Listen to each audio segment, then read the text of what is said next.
waktu Petrus bertanya-tanya tentang apa itu,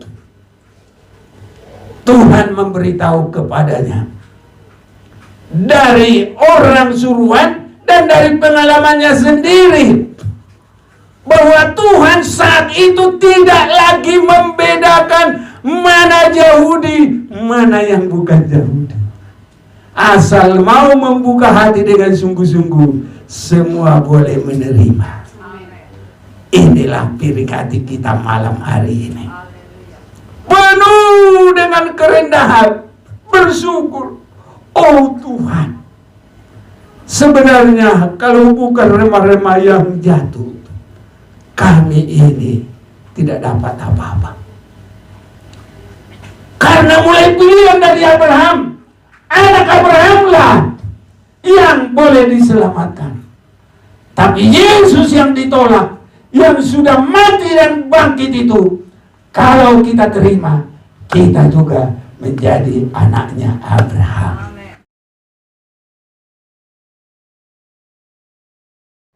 Salam bagi Bapak Ibu sekalian, saudara-saudara yang kekasih. Segala puji hormat bagi Tuhan kita.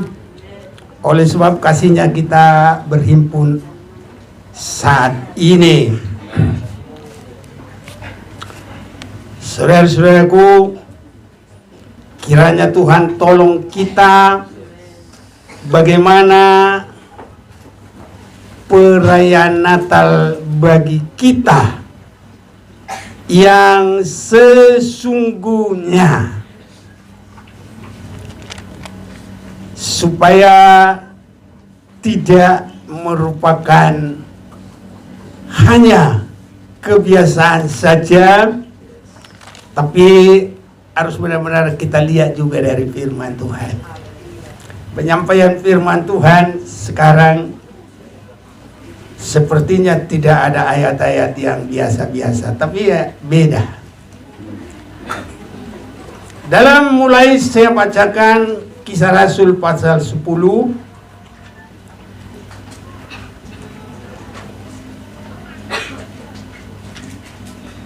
ayat yang ke-18.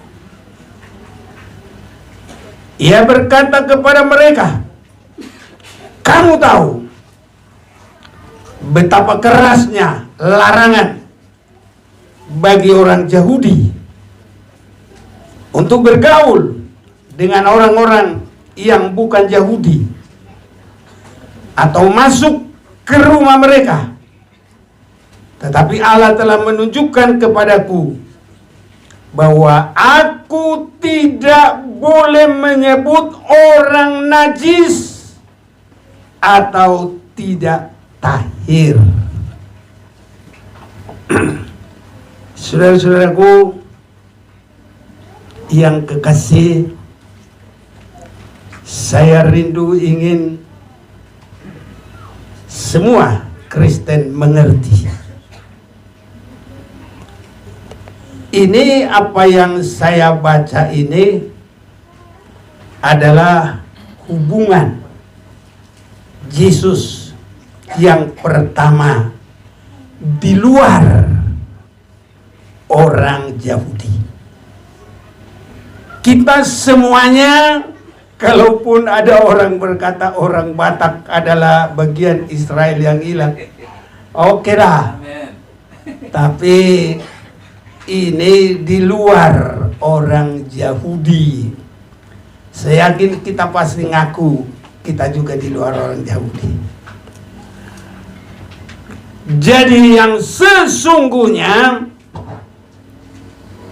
pertama sekali dari firman Tuhan yang kita baca ini, Yesus mulai lahir di kandang Betlehem. Tidak ada hubungan di luar orang Yahudi. Ini harus tahu.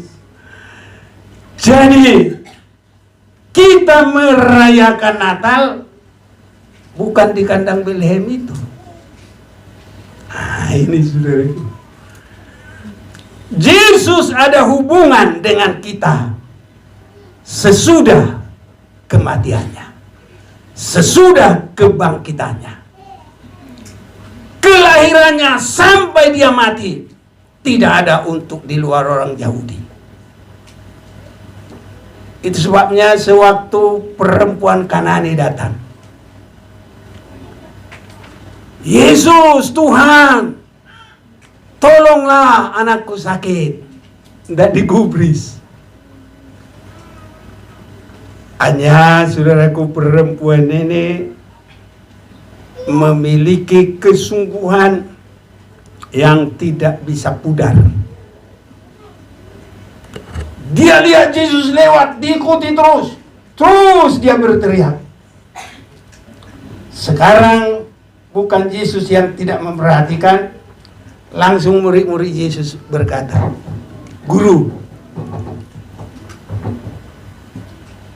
suruh dia pergi. Dia selalu mengikuti kita." Saudara-saudaraku, ini menunjukkan kekristenan kita nggak boleh gampang tersinggung. Harus benar-benar teguh. Dan ini bagian dari menerima Yesus secara benar. Kalau gampang tersinggung, gampang berubah haluan, itu nggak bisa dapat, saudaraku. Murid-murid suruh dia pergi. Saya yakin kita belum pernah ada mungkin saudara kita berkata, ini si anu ini suruh dia keluar, tak boleh. Saya rasa tidak ada, saudaraku. Ya, kalau mempersilahkan di tempat yang baik ya banyak, tapi kalau suruh dia pergi saya rasa belum ada. Itu sebabnya saudara-saudaraku, apalagi kita tidak pernah ada orang berkata suruh dia pergi, kita harus lebih tidak gampang lagi tersinggung, saudaraku. Tidak boleh, harus punya niat teguh. Ini saudara-saudaraku, sesudah itu suruh dia pergi, dia teriak lagi. Baru saya akan ajak kita lebih melihat juga di dalam Matius pasal yang ke-15. Tadi Yesus sudah berkata, murid-murid Yesus berkata, suruh dia pergi. Baru yang ketiga, jawab Yesus, aku diutus hanya kepada domba-domba yang hilang dari umat Israel. Ini benar, saudaraku. Nah, itu sebabnya kalau Yesus masih belum mati, nggak ada hubungan kita untuk sebenarnya, saudaraku. Yesus berkata, aku diutus hanya kepada orang-orang yang terhilang dari Israel. Itu tidak salah. Dan ini selalu dipakai teman seberang, saudaraku, menyerang kita. Dan ini memang benar. Karena waktunya nanti belum di situ. Belum, waktu Yesus itu belum mati. Waktu dia memberitakan kasih Bapa itu hanya bagi orang-orang Yahudi. Jangankan orang 10 suku, ya, itu orang Samaria. Karena mereka adalah suku yang sudah campur baur. Itu pun kalau menurut pandangan orang Israel, mereka tidak dapat apa-apa, tidak boleh ada dapat apa-apa. Di dalam Yohanes pasal yang keempat, pengakuan seorang wanita, orang Samaria. Yohanes pasal yang keempat, saya bacakan ayat 9. Maka kata perempuan Samaria itu kepadanya, masakan engkau seorang Yahudi minta minum kepadaku seorang Samaria? Dalam kurung, sebab orang Yahudi tidak bergaul dengan orang Samaria. Orang Samaria itu 10 suku, saudaraku. Dan orang Yahudi ini, dia bahkan bersama dengan Lewi-Lewi. Nah, jadi kalau orang Samaria itu pun tidak bergaul, saudara-saudaraku.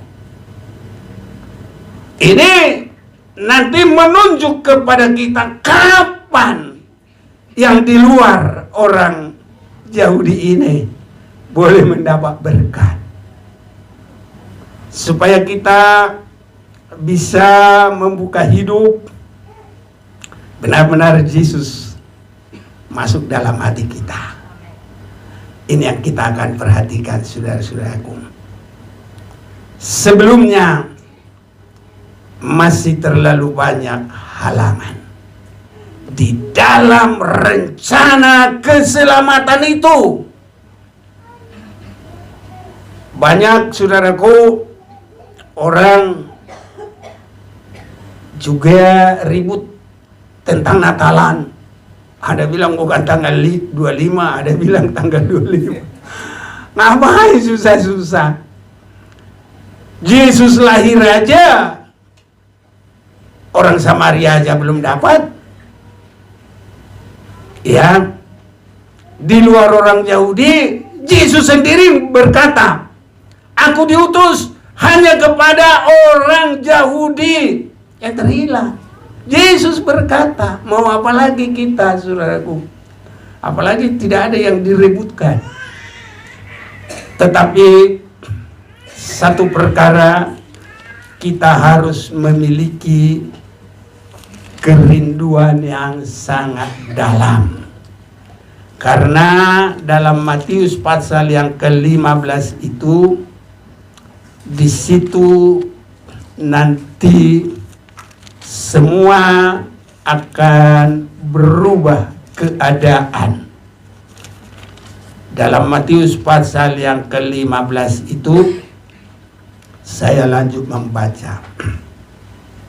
Kalau tadi jawab Yesus, aku diutus hanya kepada domba-domba yang hilang dari umat Israel.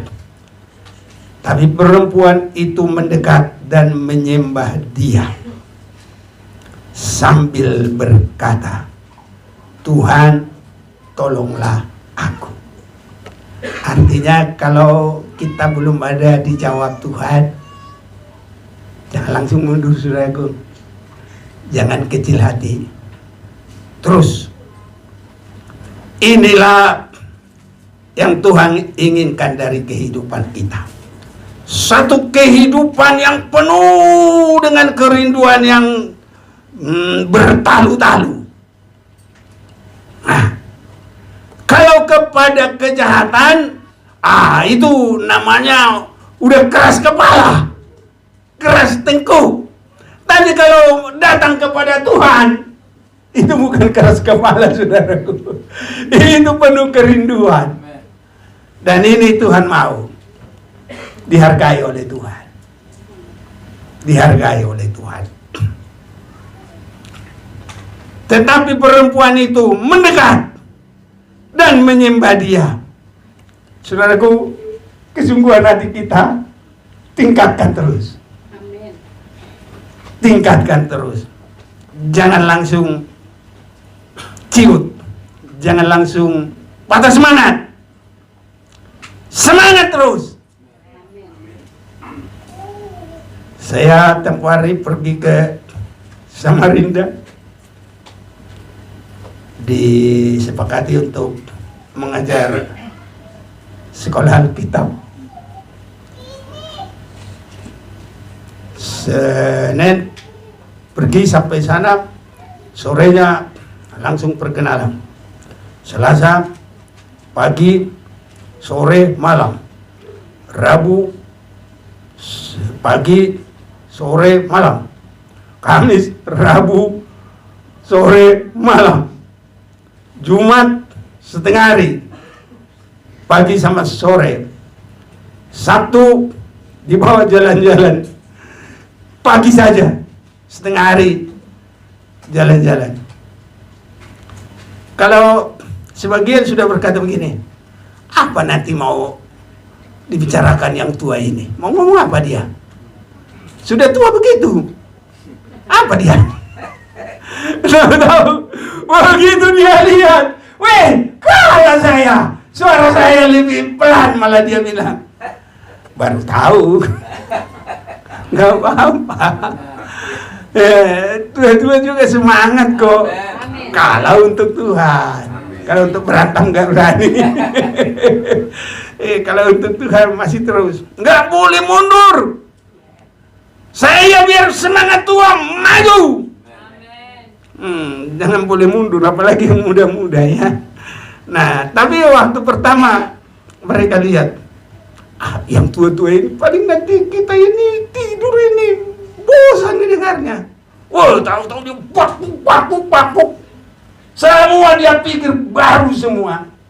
Jadi mereka bersaksi semua menguatkan dari awal sampai akhir, sampai selesai. Jadi kalau pertamanya dia pikir, tua-tua ini mau ngomong apa? Paling kita nanti mau dodok semua. Tahu nggak artinya? Ketiduran. Mana bisa ketiduran ngomong suara banter gitu? Oh iya, cowok nih metu. Banter itu kencang. Gugu. Gugu do suara. Haleluya. Ini saudaraku. Jadi perempuan ini gak ada mundur semangatnya. Saya juga begitu. Jangan bilang yang muda-muda saja. Sampai tua, kalau dia tertanam di bait Allah, tetap berbuah, sehat, kuat. Jadi jangan bedakan tua sama muda, maju semua. Yang muda lebih kuat, yang tua jangan pikir sudah tua, jadi diam-diam. Mazmur 92. Ada yang baca tuh, tolong. 2 ayat yang terakhir. Saya selalu senang itu. Mazmur 92. Ya. Ayat yang terakhir. Iya. Demikian firman Tuhan. Ya. Pada masa tua pun mereka masih berbuah, menjadi gemuk dan segar, untuk memberitakan bahwa Tuhan itu benar, bahwa Ia gunung batuku dan tidak ada kecurangan padanya. Ya. Jadi kalau kita ini biar Tuhan memberitakan Tuhan terus. Jangan anggap aku sudah tua, yang muda-muda aja, jangan. Makanya saya sampai sekarang kurasa nggak mundur semangat saya. Amin. Suara saya juga nggak mundur. Sama aja saudaraku. Kenapa? Saya nggak mau patokan Mazmur 90. Itu adalah orang yang kurang mengasihi Tuhan.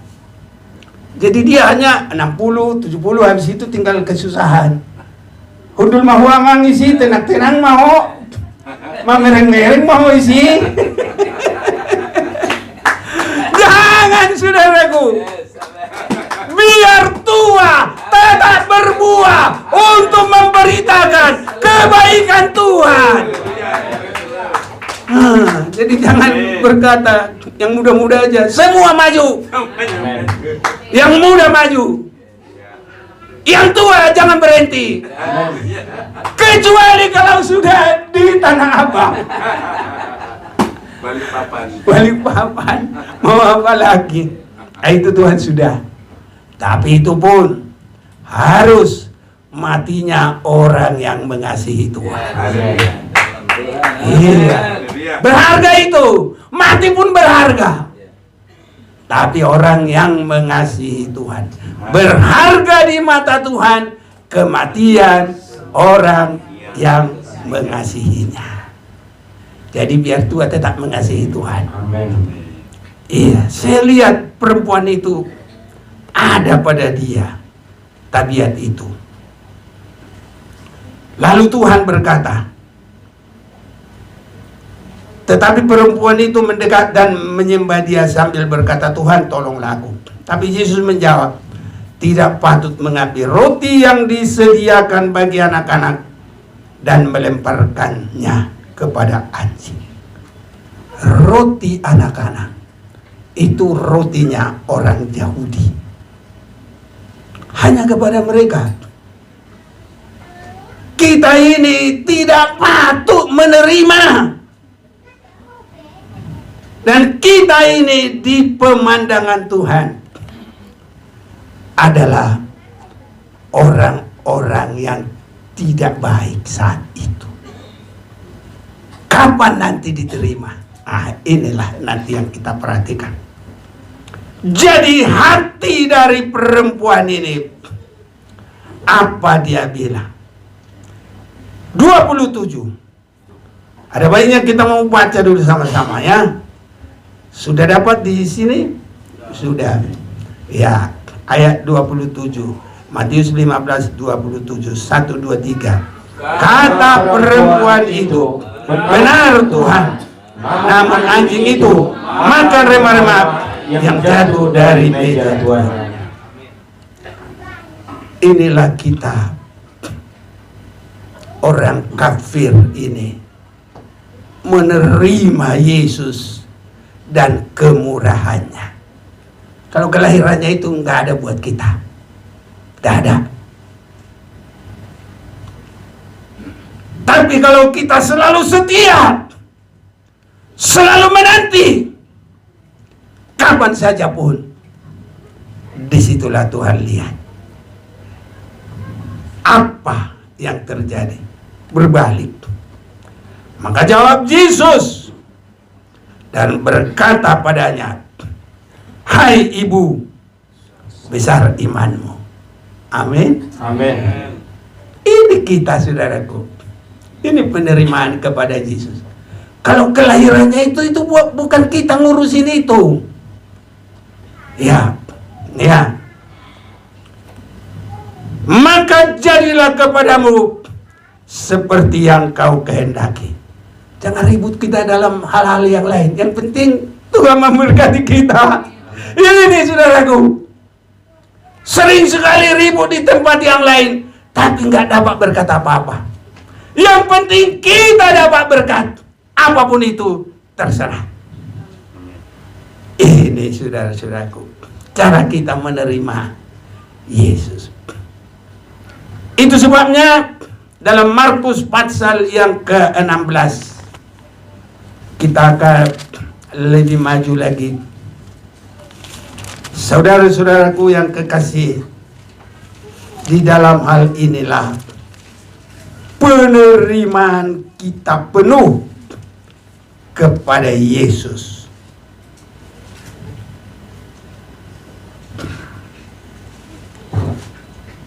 Saya akan bacakan Markus 5:16 ini, mulai ayat yang ke-11. Tetapi ketika mereka mendengar bahwa Yesus hidup dan telah dilihat olehnya, mereka tidak percaya. Sesudah itu ia menampakkan diri dalam rupa yang lain kepada 2 orang dari mereka ketika keduanya dalam perjalanan keluar kota.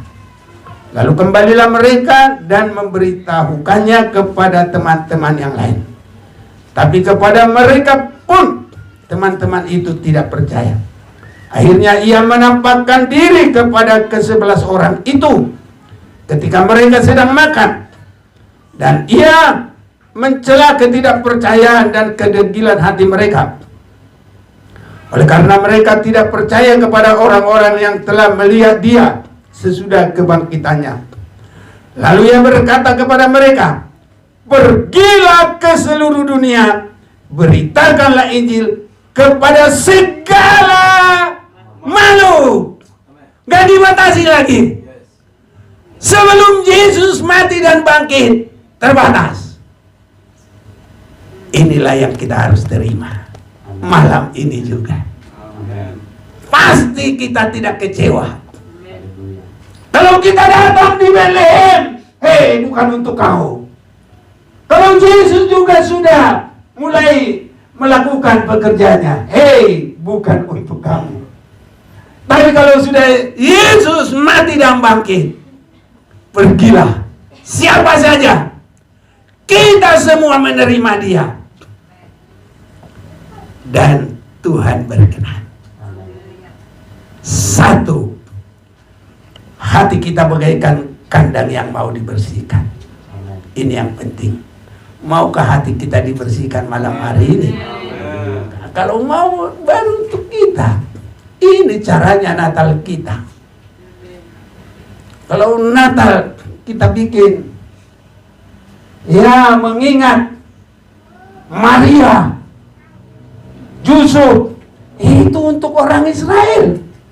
Makanya lihat di situ, mulai silsilah itu, Daud, Abraham, karena itu untuk orang Israel. Hanya malah orang Israel kecelek. Dia pikir raja yang hanya melepaskan dari dunia ini. Tahu-tahu Yesus adalah Raja Sorga. Dan itu sebabnya mereka menolak. Kapan kita bisa menerima?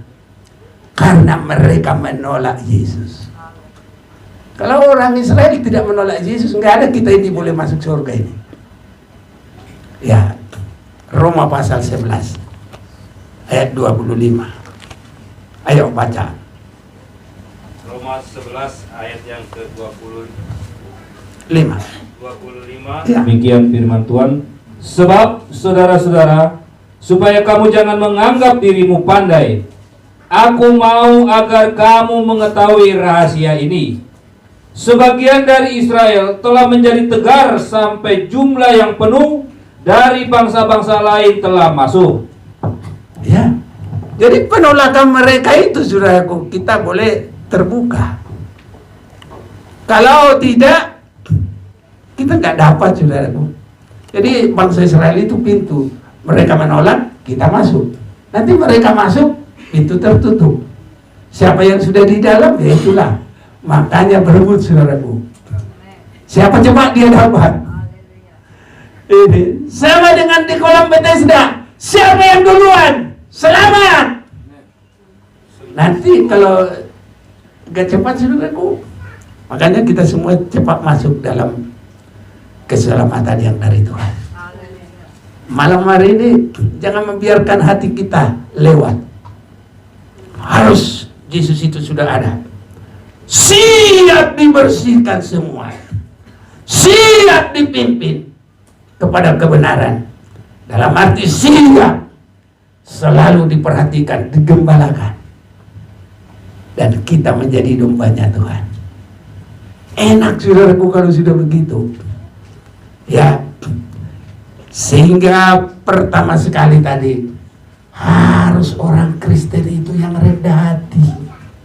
Kalau kita boleh selamat, itu hanya remah-remah yang jatuh. Haleluya. Jadi kita ini harus ditandai dengan rendah hati. Nggak ada yang mau disombongkan. Nggak ada yang bisa selamat dari dirinya sendiri, dari harta, dari pangkat, dari apapun. Hanya kalau kita siap, bagaikan anjing yang selalu setia menantikan remah-remah yang jatuh dari meja tuannya. Itulah kita. Tidak ada yang lain. Itu bukan asal tertulis, saudaraku. Nah, kembali kita sedikit lagi di dalam Kisah Rasul pasal yang ke-10 tadi. Kisah Rasul pasal yang ke-10 tadi. Cornelius ini adalah juga merupakan buah sulung yang diselamatkan di luar orang Yahudi. Cornelius ini jadi bahan pembicaraan. Petrus itu diomongin, kenapa kamu pergi? ke orang kafir. Baru dia kasih tahu, aku ada melihat penglihatan. Apa yang dilihat siapa tahu? Ada kain putih yang penuh dengan segala binatang yang haram dan yang halal. Saudaraku, baca ini dengan teliti, nggak mungkin kita baca sekarang. Waktu Petrus bertanya-tanya tentang apa itu, Tuhan memberitahu kepadanya dari orang suruhan dan dari pengalamannya sendiri bahwa Tuhan saat itu tidak lagi membedakan mana Yahudi, mana yang bukan Yahudi. Asal mau membuka hati dengan sungguh-sungguh, semua boleh menerima. Inilah piring hati kita malam hari ini. Penuh dengan kerendahan, bersyukur. Oh Tuhan, sebenarnya kalau bukan remah-remah yang jatuh, kami ini tidak dapat apa-apa. Karena mulai pilihan dari Abraham, anak Abrahamlah yang boleh diselamatkan. Tapi Yesus yang ditolak, yang sudah mati dan bangkit itu, kalau kita terima, kita juga menjadi anaknya Abraham. Saya mau baca itu sebentar, atau tampilkan di situ, biar kita akan baca Galatia pasal yang ketiga, ayat 24.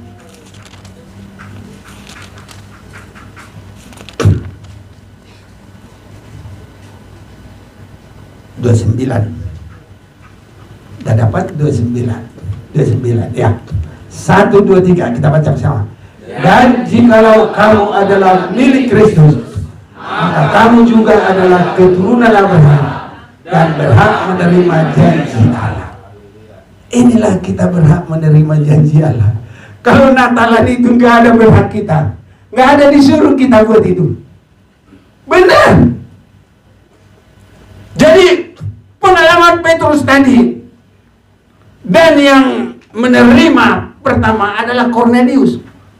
Dia hanya terus berpengharapan biarpun dia bukan Yahudi. Dia adalah panglimanya orang Roma. Ya, ini saudara. Tapi dia terus bikin seperti anjing dia, saudara.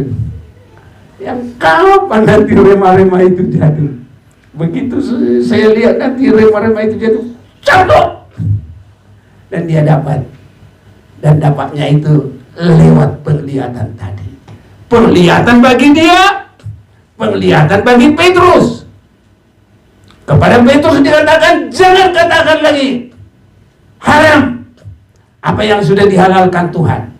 Sebab sesudah bangsa Israel menolak, sesudah kematian kebangkitan Yesus, pergi ke seluruh bumi. Kita ini tidak ada lagi perubahan. Saat itulah, jadi Natal kita adalah hati yang sungguh-sungguh mau dibersihkan. Amen. Menerima Yesus. Dan anugerah itu harus kita terima dengan sungguh-sungguh. Dan kalau sudah di dalam anugerah, bukan cuma sudah berhenti, terus sampai Tuhan Yesus datang. Hari-hari dibarui, terus meningkat terus, semakin baik. Makanya jangan stuck. Pelayanan apapun terus, apalagi berkelompok, sehati, tolong menolong, saling mendukung, luar biasa. Kesana Tuhan mencurahkan segala berkat sampai hidup yang kekal selama-lamanya. Nanti baca di rumah Mazmur 133 mulai 1 sampai selesai. Dan saat ini Tuhan berkemurahan bagi kita. Limpah berkat itu tercurah. Sekarang bukan lagi di kandang Betlehem, tapi hati kita lah apapun yang kotor, biarlah kita serahkan dibasuh oleh darah Yesus. Amin. Dan kita serahkan hidup kita menjadi domba milik Tuhan, gambaran Tuhan. Maka kita berhak menerima janji. Kita juga anak Abraham di dalam kasih Yesus Kristus. Mari kita datang kepada Tuhan. Kita berdiri bersama-sama.